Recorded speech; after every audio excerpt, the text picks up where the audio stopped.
সুজির পকোড়া করবার জন্য নিয়ে নিয়েছি পরিমাণ মতন সুজি, দিয়ে দিচ্ছি পরিমাণ মতন টক দই,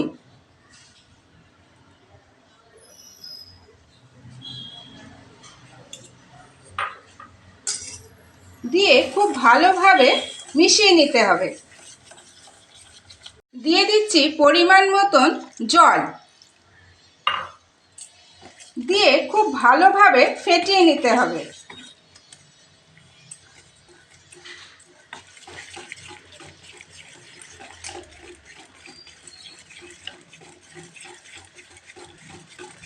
সুজির ব্যাটারটা তৈরি হয়ে গেছে। এইভাবে আধ ঘন্টা রেস্টে রাখতে হবে। সুজির ব্যাটারটা আধ ঘন্টা রাখার পর খুব ভালোভাবে সুজিটা ফুলে উঠেছে। এর মধ্যে দিয়ে দিচ্ছি পেঁয়াজ কুচি, লঙ্কা কুচি আর আদা কুচি।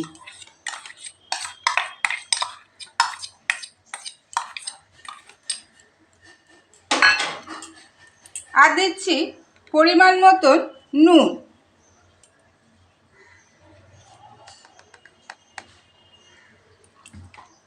দিয়ে খুব ভালোভাবে মিশিয়ে নিতে হবে।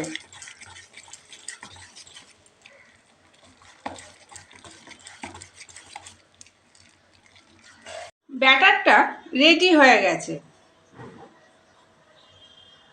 তেলটা খুব ভালো মতো গরম হয়ে গেছে। এবার আমি এগুলো পকোড়ার আকারে ছেড়ে দেবো।